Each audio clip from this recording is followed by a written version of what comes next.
Hi, my name is Mark Walker and I'm the editorial director at the FinTech Times. We're here at Seamless Middle East in Dubai for Seamless TV. I'm going to start off by asking my interviewee to introduce himself to you. Thank you, Mark. My name is Ali Abulhasan. I'm the co-founder and CEO of TAP Payments. Fantastic. Let's start off by learning a little bit more about TAP. How was it founded and what was the sort of the history story? Sure. So what are we trying to do with TAP Payments is that we're trying to simplify online payment acceptance or digital payment acceptance in the Middle East and North Africa by bridging all the markets together and unifying acceptance for the region, while at the same time connecting the region to the world and the world to the region. Now, it's very important to understand that we are in a very, let's say, fast-paced, evolving, emerging markets in the Middle East and North Africa. What we need to take into consideration that we are in a region that is very highly fragmented. What we try to do in TAP is we identify all the behaviors of consumers that are performing payments towards businesses, and we adopt and enable those payment methods for our clients who are the merchants looking to accept payments from their customers. So we look at payment methods that are highly adopted in the region. We look at all the different markets that are there and how we can be active in them to bridge them with the neighboring markets and bring those other markets together.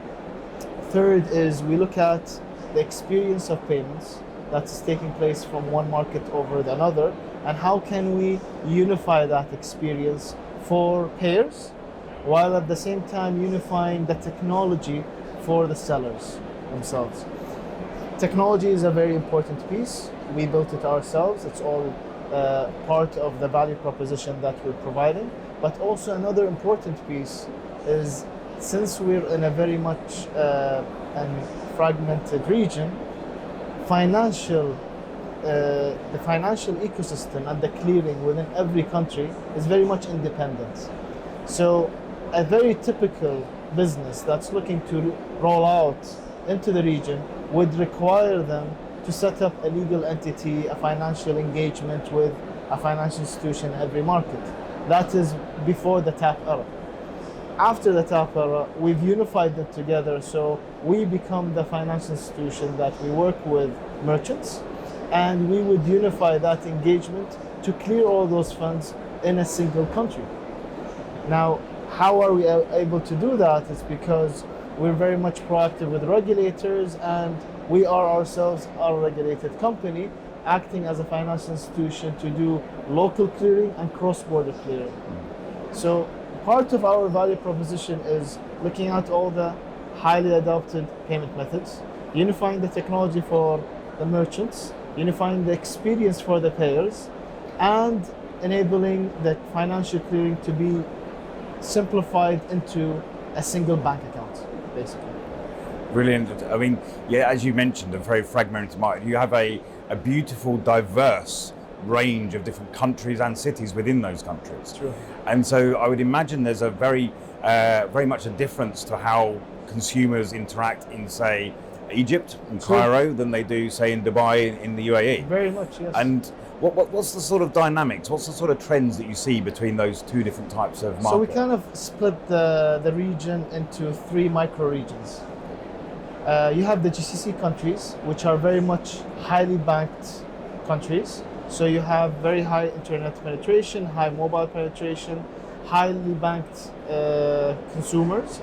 That means they're all having their cash available in banks, linked with cards. They can go and pay online or digitally. Now, we've realized that even though in the GCC everything is banked, every country in the GCC, in exception to UAE, which is in the pipeline of doing so, has its own version of a payment network. So, coming from the West, you would think that Visa and MasterCard would cover everything, and it is the case here in the UAE. But if you look at the remaining 5 GCC countries, in exception to the UAE, Visa and MasterCard represents less than 20% of the consumer's local purchasing behavior. And the remaining 80%, on an average, is with the local versions of those payment networks. So you have in Saudi a network called MENA, another network in Kuwait, it's called Knet. In Bahrain, it's Benefit. In Qatar, it's Snaps. In Oman, it's OmanNet. So it's very important to have all those payment methods. But that's the GCC alone. Now let's go to North Africa.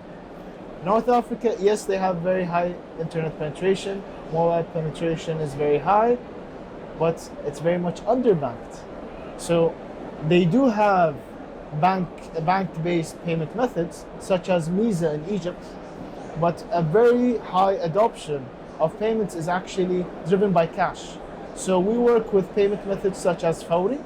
So Fawri is a form of payment where someone who's looking to pay online gets a reference from Tap through Fawri and goes to the next door convenience store, gives that code to that cash register and pays in cash. Wow. And then that becomes an acceptance of a payment for a delivery for the merchant, and we notify the merchant accordingly. The experience of that is completely different than a typical card payment. And now you have a lot of wallets coming out. So Fawri could be treated as a cash wallet, but then there are other wallet-based payments that are driven by cards such as Apple Pay, Google Pay, Samsung Pay, and you have other cash wallets which are hybrids. Wallets that are hybrids between having a stored value versus a saved card like PayPal. So what we do is we look at all those different behaviors and we standardize the enablement for merchants using our technology, and we look at the experiences, how can we make it unified, because when we deal with a merchant, a business who's selling online, every experience means it's extra development on that final step of a sales process. What we try to do is how can we simplify it for businesses by just enabling an SDK using our APIs that becomes more of a plug and play for that merchant. So we offload all of that development needed and giving them the best experience that we see optimal based on conversions that we have cross-checked with a lot of merchants. Since today we serve over 100,000 merchants in the region, all across the region, and that gives us visibility on all the conversions happening within different payment methods in different countries, basically.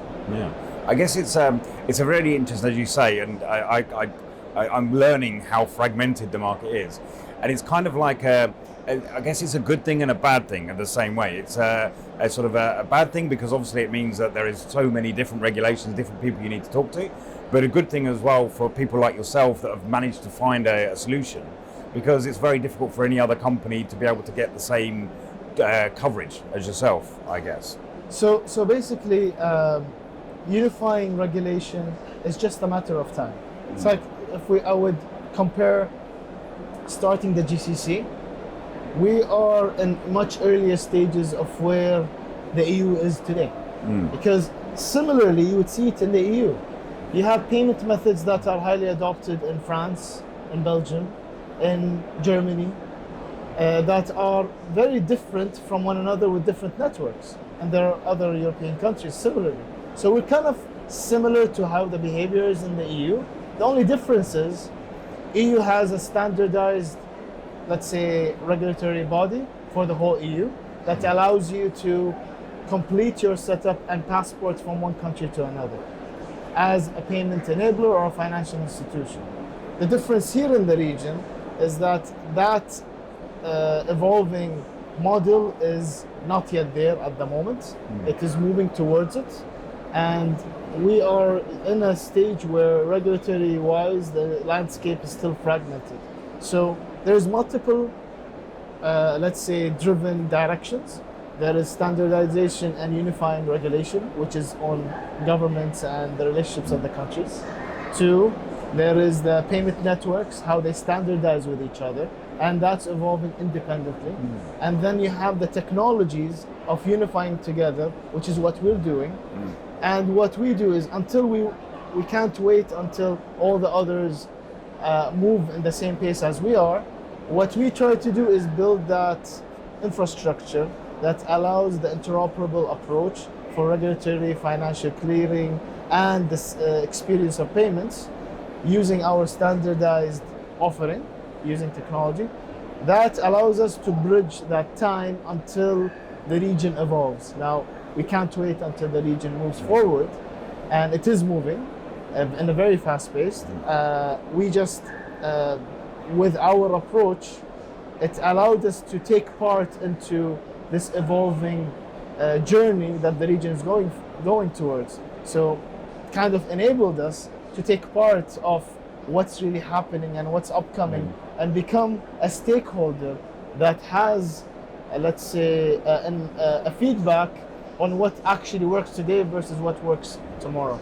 Yeah, I think it's really interesting, as you say. You know, technology can move very, very quickly, and it must be a little bit frustrating at times that others don't in the ecosystem don't move quite as quickly.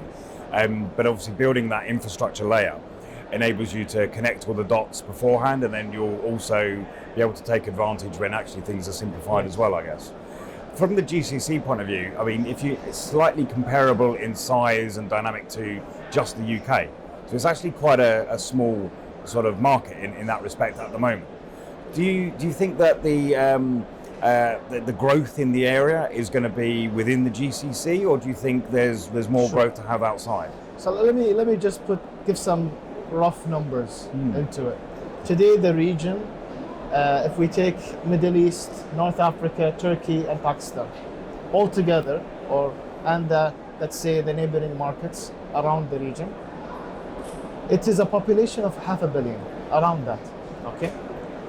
Which is similar to the size of the population of North America, okay?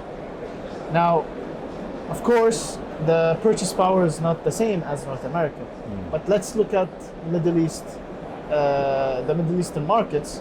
If we look at the GCC alone, which is, give or take, it's around maybe 50, 60 million in population. It actually represents more than 70, 80% of the purchase power of the Middle East and North Africa and Turkey and Pakistan. Yeah. So it's very strong in purchase power. And if you look at the top 10 countries globally that are very strong in purchase power, you would see a good number coming from the GCC. What does that mean? Yes, we have a smaller population concentrated in the GCC, but the purchase power is very, very much developed in comparison to the rest of the Middle East and North Africa, Turkey, Pakistan.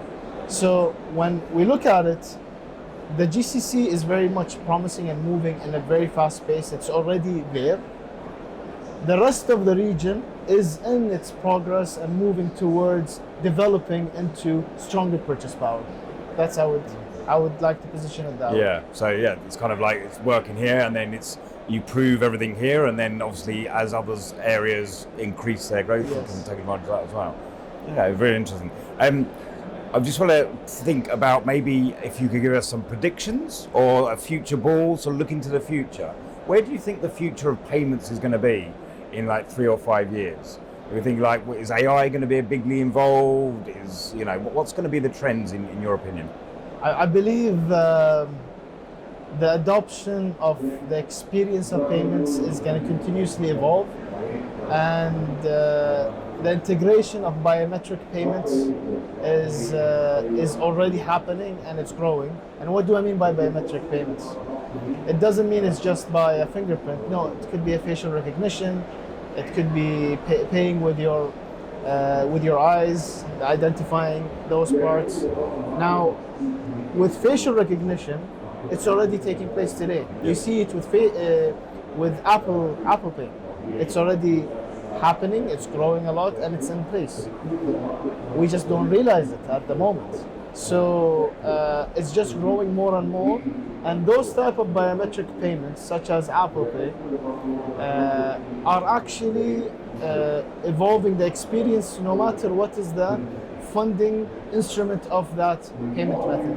Because it could be a card payment, it could be another type of stored value, it could be another form that I cannot think of right now, but in general, the experience that is performing those payments and the authentication of that payment is becoming biometric. Is it going to be moving towards voice maybe later on? Because maybe you would come and say, buy me X and you would have that device identifying your voice, and it will authenticate that payment method, because at the end, voice is another form of biometric. Now, this is where I see things going. When it talks to AI, I think AI plays an important role into different dynamics of payments, but are we going to reach a level where AI would do payments on our behalf? I think it's too early to take such steps. At least I'm a conservative person when talking about that. I would like to schedule and know where I would like to have my payments done and have my own authentications on them, unless I pre-approve certain behaviors there.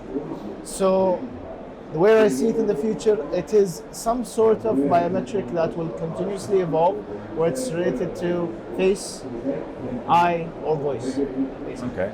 Well, I guess we're going to have to meet again next year in the same place and find out if any of these things have started to come true. Looking forward. I think every year we're learning more and more. Well, fantastic. Thank you so much for joining us here at Seamless TV, powered by the FinTech Times. Thank you.